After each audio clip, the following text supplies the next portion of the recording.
Bonjour à tous, bienvenue dans ce nouvel épisode de La vie symbolique avec Jonathan Pajot et Jean-Philippe Marceau. Épisode de Pâques où on est les deux dans la saison pascale. Pour toi, c'est littéralement encore l'octave aussi, je pense. Oui, c'est ça. Nous, on est dans la semaine lumineuse, là, dans la semaine de Pâques, dans le fond, en ce moment. Ouais. Fait que pour ça, aujourd'hui, on avait envie de passer à travers deux hymnes de Pâques qu'on aimait bien. Euh, Celle par laquelle on va commencer, c'est une qui se retrouve dans les laudes le dimanche, de temps en temps le matin. C'est une hymne de résurrection en général, puis c'est spécifiquement pertinent pour Pâques. Fait que ce qu'on va faire, c'est, je vais commencer par juste la lire, puis après on pourra passer plus précisément à travers les éléments. Donc, ça s'appelle N'allons plus nous dérobant. C'est une hymne cistercienne. J'ai essayé de trouver exactement ça venait d'où, puis je n'étais pas capable de trouver comme plus précisément, là. Des fois, ça vient des monastères, puis C'est toujours bon signe quand on ne sait pas ouais. exactement. Si ça Voilà. vient de la nuit des temps, là, ça a émergé de l'Église elle-même. Alors, ça va comme suit. N'allons plus nous dérobant à l'esprit qui régénère. Le Seigneur est vraiment ressuscité. Un sang neuf coule aux artères du corps entier. La nuit du temps se change en lumière. L'homme était mort, il est vivant. N'allons plus à contre-voie de celui qui nous entraîne. Le Seigneur est vraiment ressuscité. Dans sa chair monte soudaine l'éternité. Il rend leur poids aux jours, aux semaines, les achemine vers la joie. N'allons plus sans feu ni lieu, quand Jésus nous accompagne. Le Seigneur est vraiment ressuscité. Le voici peint sur la table des baptisés. Présent de Dieu, à faire en partage, Christ aujourd'hui ouvre nos yeux. Nous irons portant plus haut notre foi dans la victoire. Le Seigneur est vraiment ressuscité. L'univers chante la gloire des rachetés. Le feu et l'eau emportent l'histoire. Dieu nous appelle avec l'agneau. Donc, ça, c'est la prière complète. Dans la première strophe, on va essayer de faire ressortir les éléments symboliques. Donc, ça commence en disant N'allons plus nous dérobant à l'esprit qui régénère. Et ici, j'avais l'impression que quand ça parle N'allons plus nous dérobant, ça renvoyait à l'épisode dans le jardin de l'apôtre qui laisse son baptême derrière lui, l'apôtre qui laisse sa tunique derrière lui. Je ne sais pas si on se rappelle, dans cet épisode-là, il y a Jésus qui se fait arrêter par les soldats, puis il y a un des apôtres qui n'est pas nommé, que ça dit qu'il s'est sauvé, puis les gardes sont restés avec son vêtement. Puis ça me fait penser spécifiquement à cet épisode-là parce que dans le reste de, de cette strophe-là, ça va parler de la mort du Christ, puis la mort de son corps. Là. Ça parle à deux niveaux après ça, là, parce qu'on va dire de un 109 coule aux artères du corps entier. Fait que là, on a l'image que ce qui est en train d'être ciblé par la mort et la résurrection du Christ, c'est pas juste une personne, c'est pas juste l'homme au singulier, disons, mais l'homme avec un H majuscule, le corps entier. Puis ensuite, c'est encore peut-être plus cosmique en disant que la nuit du temps se change en lumière. Donc, c'est pas juste disons, la nuit spécifique ou les nuits que spécifiquement Jésus a passées au tombeau, mais la nuit, en général, la nuit du temps, le moment le plus noir, la mort qui est rentrée dans le monde, qui vient se changer en lumière. Puis ensuite, l'homme était mort, il est vivant. Fait que là, je vois avec l'image de l'homme était mort, il est vivant. On parle aussi du corps entier. Euh, puis là, il y a deux images qui permettent de relier, disons, aussi Jésus au reste de l'Église, là, dans le fait qu'on a OK, un sang neuf coule aux artères. On peut voir le sang qui est sorti de Jésus à la crucifixion, mais ensuite, on dit que le sang coule dans le corps entier. Là, si la tête du corps, c'est-à-dire Jésus est ressuscité d'entre les morts, si le sang qui est sorti là, c'est un sang qui a vaincu, ben, c'est le sang qui va transformer tout le corps au complet, qui fait revivre, qui transforme la nuit du temps en lumière, comme c'est écrit dans le texte. Puis c'est relié, je vois ça avec l'apôtre qui est dérobé, là, parce que ben, même encore aujourd'hui, dans plusieurs églises, au moins les églises catholiques, les églises orthodoxes, mais souvent dans d'autres églises aussi, quand les gens sont baptisés, ils vont mettre une robe blanche. Fait que l'idée, c'est d'être pur, d'être plongé dans les eaux du baptême. Puis souvent, c'est une lecture quand même commune, je pense, de cet épisode-là, de l'apôtre qui se fait dérober, c'est qu'il laisse son baptême derrière. Il y a Jésus qui se fait arrêter, qui s'en va se faire crucifier, puis l'apôtre qui s'en va, qui laisse son baptême derrière. Fait que ce paragraphe-là commence en disant, ben, n'allons plus nous dérobant, faisons pas comme cet apôtre-là. Oui, l'homme était mort, mais maintenant, il est vivant. Puis quand on remet cette robe-là de baptême, ben, c'est de nous mettre sous la tête du corps, sous le Christ qui est ressuscité, qui envoie du sang au corps entier. Mhm. Oui, je pense que tu as une bonne intuition. Moi, j'aurais tendance à amener le symbolisme plus, disons, carrément dans le jardin d'Éden. Puis ça peut être semblé contre-intuitif parce que, disons, dans le jardin d'Éden, c'est un peu le contraire qui est arrivé. C'est-à-dire, Adam et Ève se cachent, mais il y a un sens que si on comprend surtout l'image de la lumière, puis on comprend l'image que Adam et Ève étaient vêtus de gloire dans le jardin, qu'en fait, quand ils se cachent, tout d'abord, ils se sont dérobés de leurs vêtements de gloire. Puis ils se sont couverts d'un vêtement de noirceur, on pourrait dire. Fait qu'ils se sont dérobés de la lumière, ils se sont couverts de noirceur. Puis j'ai l'impression que c'est un peu ça qu'on voit ici. Ça marche aussi avec ce que tu dis, mais j'ai l'impression que ça marche dans l'idée où il y a un lien entre l'idée de se dérober, puis après ça, il y a la notion de lumière, puis la régénération du corps. C'est l'idée qu'Adam a fui, dans le fond, sa destinée, ou qu'il a fui ce à quoi il était appelé de s'approcher de Dieu. Il a fui ça, puis là, on dit maintenant, il ne faut plus fuir. Le Christ est ressuscité, puis là, le corps d'Adam va être régénéré, dans le fond, en Christ. Et c'est pour ça aussi l'idée que finalement, la nuit se change en lumière, puis qu'on reprend, disons, les vêtements lumineux là, d'avant la chute. Là. Ouais. Puis un avantage avec ta lecture aussi, c'est que c'est très direct quand on arrive à la dernière ligne. Là. Quand ça dit l'homme était mort, il est vivant. Tu as vraiment l'opposition, l'ancien Adam est mort, le nouvel Adam est vivant. Ça va très directement. Est-ce que se dérober, ça peut aussi vouloir dire juste s'enfuir, c'est-à-dire Ouais. s'éloigner ou s'enfuir? Fait qu'il y a l'idée aussi d'Adam qui fuit la gloire de Dieu, qui veut se cacher, qui a perdu son vêtement lumineux, puis finalement, c'est ça qui le mène à la mort, puis là, il revit. Ouais. Pour ça, la deuxième strophe, j'ai bien hâte de t'entendre dessus parce que c'est elle que je trouve la plus mystérieuse de tout le livre, là, en fait. Donc, je vais la relire. Ça dit: n'allons plus à contre-voie de celui qui nous entraîne. Le Seigneur est vraiment ressuscité. Dans sa chair monte soudaine l'éternité. Il rend leur poids aux jours, aux semaines, les achemine vers la joie. Fait qu'il y a là-dedans, disons, ce qu'on comprend clairement, c'est le fait que ben, Jésus vient faire un pont entre, disons, le temps et l'éternité, entre le monde de la chair puis Dieu dans l'éternité. Mais il y a une couple d'expressions que je trouve difficiles là, quand même. Quand ça dit, par exemple, il rend leur poids aux jours, aux semaines, les achemine vers la joie. Là, j'ai de la misère un peu à comprendre parce qu'on dirait que ça fait presque deux choses en même temps. Donc, de leur rendre leur poids, tu as comme l'idée que ça vient les baisser, en fait, disons, presque comme les asseoir dans la terre, mais en même temps, ça dit qu'il les achemine vers la joie, comme s'il les montait en même temps. Fait que je ne suis pas sûr de comprendre si cette strophe-là est censée nous montrer comment, presque comme si Jésus faisait descendre la terre encore plus bas, en même temps qu'il venait l'attacher à quelque chose de plus haut. Je ne sais pas, je suis pas exactement Oui, mais je convaincu. pense que ce qui est important de voir, selon moi, ce qui se passe ici, c'est sûr que la personne qui l'écrit a fait un petit jeu de mots entre la relation entre l'idée de monter, fait qu'il y a comme l'idée que la chair monte, Mhm. mais aussi la notion qu'elle descend, mais descend dans le sens de stabiliser. Je pense que c'est ça l'idée. C'est-à-dire, il y a l'idée dans la Bible que Dieu donne la fondation, met la fondation à la terre, la rend stable finalement. Mhm. Puis ça peut aussi avoir une image de poids. Ça peut être une notion positive là, d'un ancre. Vraiment l'idée de l'ancre là, qui tient le bateau pour pas qu'il file d'un bord et de l'autre.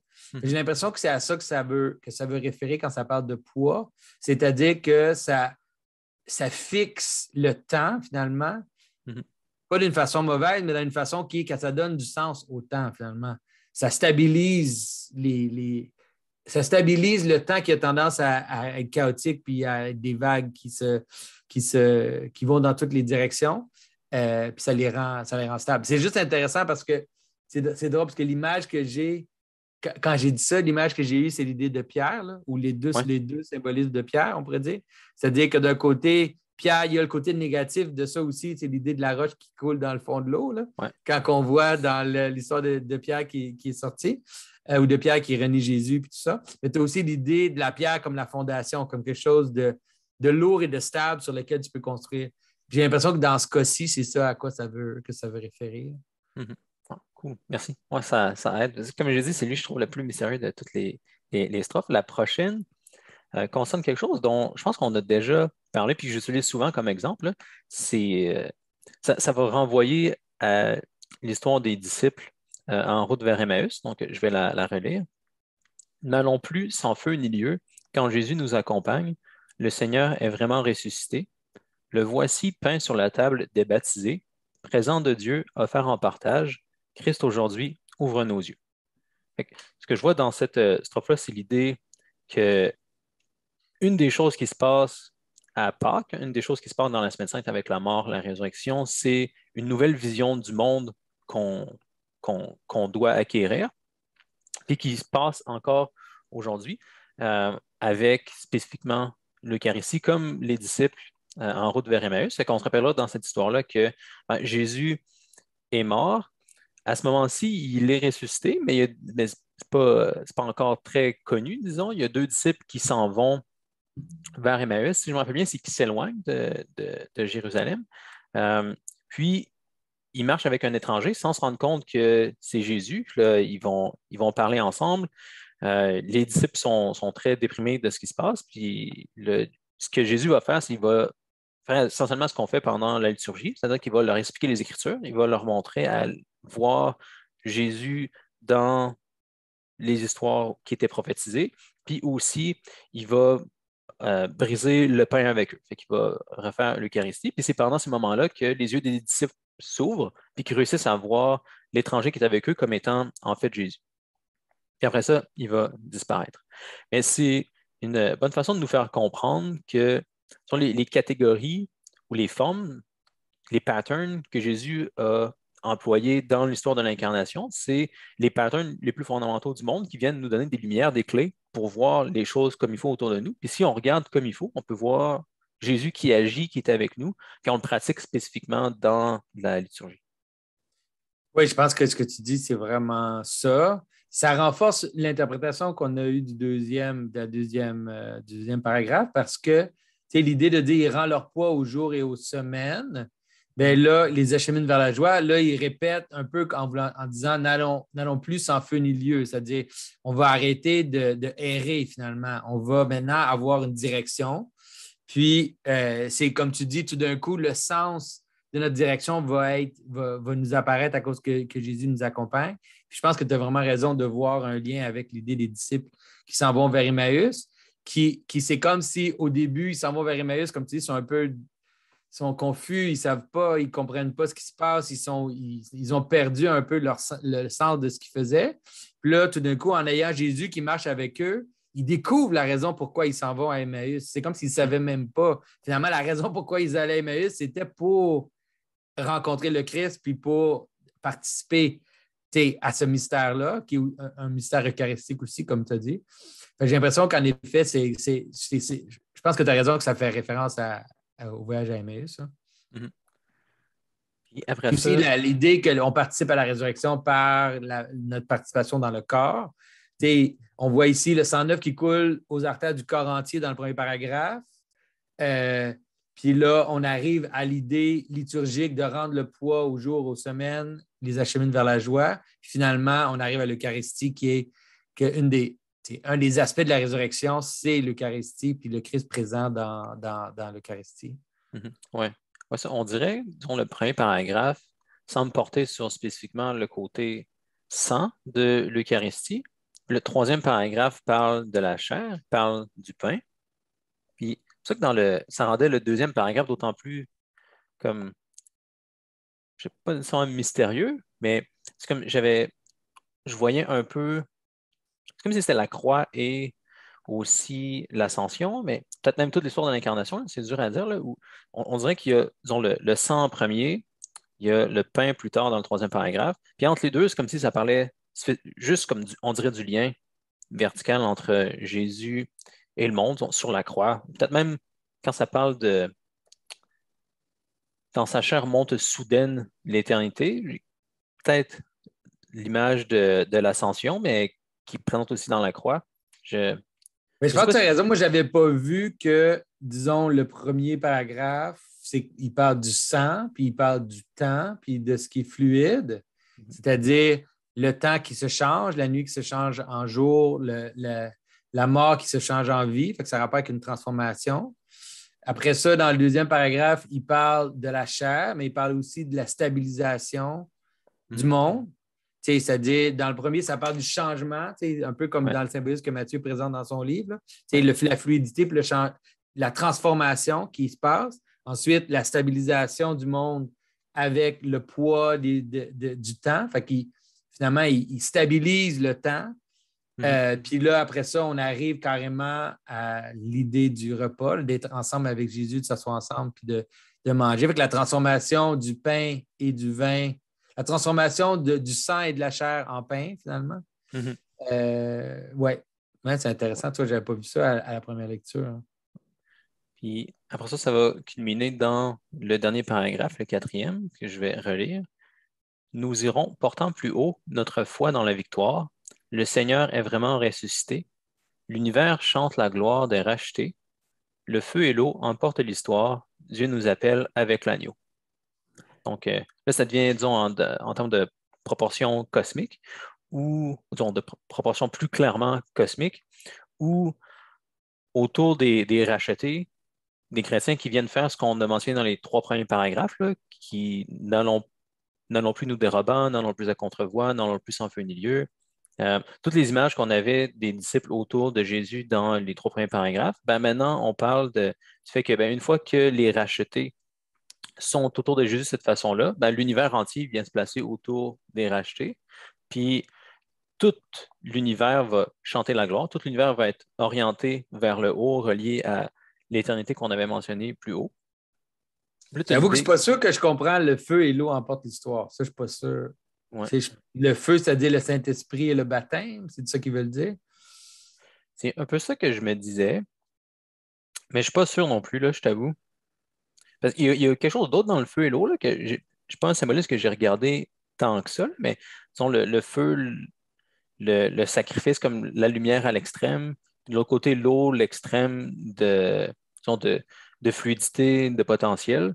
Puis comme les deux sont apportés ensemble comme ça, en plus d'avoir rapport au Saint-Esprit et au baptême, mais Ouais, ouais, peut-être, je ne sais pas, est-ce que ça fait référence à la colonne de feu puis à la nuée qui guidait les Israélites? Peut-être, tu sais, les deux colonnes, dans le fond, je ne sais pas. Saint-Pierre et Saint-Paul, Peut-être aussi, oui. Ouais, ouais. Faudrait y penser, parce que j'avoue que cette partie-là, c'est vrai, parce que ça finit avec ça, qu'on dirait que cette partie-là est comme surprenante ouais. de dire le feu et l'eau emportent l'histoire, Dieu nous appelle avec l'agneau. Mais tu as raison, c'est que ça va vraiment vers un côté cosmique, puis aussi un peu comme la finalité, là, l'idée de la Mhm. victoire finale. Là. Mhm. Ouais. C'est bien. Mais ouais, franchement, je repense au feu et l'eau. Et, c'est bien, je suis content. Au moins, ce qui était le plus mystérieux pour moi, c'était vraiment le deuxième paragraphe, là. Fait que quand on a parlé, fini de l'expliquer, je suis content. Fait que ça close cette Tu hymne-là. l'as. Puis toi aussi, Jonathan, Puis, t'en avais une pour moi. mais dans le fond, moi, là, en parlant et tout ça, je me suis dit, parce que Ouais, moi, je n'avais pas ouais. planifié à l'avance. Tu sais, j'ai Mhm, comme sorti quelque chose de tantôt avant qu'on commence.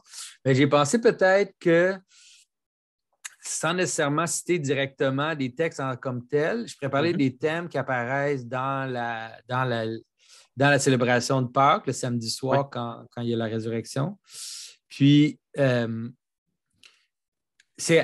y a certains thèmes qui sont dans les canons, disons dans le canon des matines orthodoxes, il y a comme des thèmes tu sais, qui apparaissent. Ces thèmes-là, ils sont particulièrement vivants dans le canon de Pâques parce que on a certaines images qui reviennent. Par exemple, on a l'image de Jonas qui est tout le temps là, comme dans les canons. Mhm. Là, tout d'un coup, l'image de Jonas, elle est particulièrement forte là, dans les champs autour de Pâques. Il y en a un qui m'a marqué là, quand je l'ai entendu, surtout parce que récemment, j'ai parlé de ça en anglais avec Richard Rowland sur l'image de la tombe comme un mariage, c'est-à-dire quand le Christ entre dans la tombe, il y a comme l'image dans la liturgie orthodoxe que c'est le fiancé, finalement, qui arrive. C'est comme la tombe est comme la chambre nuptiale. Puis là, dans le canon, dans un des hymnes de Pâques, tout d'un coup, ça parle de Jonas, ça dit que le Jonas est sorti du monstre, là, ça fait référence à Christ qui dit il est sorti du monstre comme du lit nuptial. Puis là, j'étais comme, wow, c'est vraiment exactement l'idée de comprendre le mariage comme une sorte de sacrifice de soi, puis qu'avec ça, il y a vraiment il y a vraiment comme une sorte de nouvelle vie qui vient de ça. Là. J'étais assez marqué par cette image-là. L'autre chose qui me marque aussi, c'est le côté vraiment cosmique qu'on voit dans les différents chants, puis même aussi l'homélie de Saint Jean Chrysostome qu'on lit à chaque Pâques. Dans un des canons, là, je vais lire juste un peu, là, ça dit tout est inondé de lumière, le ciel et la terre et les enfers, que toute créature célèbre la résurrection du Christ, car en elle, elle reçoit sa puissance. Puis ça, c'est vraiment intéressant parce que c'est vraiment même les enfers sont remplis de lumière. Ça, c'est une image qui apparaît là, constamment dans l'hymnographie puis dans le genre de symbolisme qui est autour de Pâques. C'est que le Christ, en descendant dans la mort, finalement, il amène la lumière divine dans la mort puis il transforme l'enfer lui-même. Il y a l'idée, on lit dans Saint Jean Chrysostome, dans son homélie, c'est même hallucinant parce que c'est dur à totalement réconcilier. Il dit la mort l'enfer est vaincu, l'enfer est vide. T'sais, le Christ, dans le fond, il nous a tous ressuscités. On est dans la résurrection. On participe à la résurrection. Alors, puis là, il y a un des autres hymnes qu'on chante, là, qui ont dit on chante pas juste à Pâques, là, on chante aussi à la Théophanie, mais on dit l'idée que ceux qui ont été baptisés en Christ, vous avez revêtu le Christ. Puis l'idée que le Christ est ressuscité, nous sommes ressuscités avec lui, que vraiment la résurrection, c'est quelque chose qui est cosmique, là, que c'est vraiment toute la création entière qui participe à la résurrection. Puis d'une certaine façon, c'est comme si c'est notre incapacité. Le problème, c'est notre incapacité de le vivre. C'est notre incapacité de le voir. Puis que si on était vraiment au bon endroit, disons, on pourrait vivre dans la résurrection constamment. On pourrait quasiment dire qu'on pourrait vivre dans le moment eschatologique aujourd'hui. On pourrait vivre là. Puis c'est ce qu'on voit il y a quelque chose d'eschatologique dans la Pâque orthodoxe. Quand Saint Jean Chrysostome, il dit l'enfer est vide. Je veux dire, la mort est vaincue, il n'y a plus de mort. Puis là, tu es comme, ouais, il y a encore du monde qui meurt. Là, je ne veux pas être cynique, là, mais il y a une notion que non, la mort a été transformée, puis que si on était capable d'être vraiment totalement dans le moment de la résurrection, bien, on serait libre de la mort, finalement. Que la mort serait changée en gloire, vraiment, de façon effective. Là.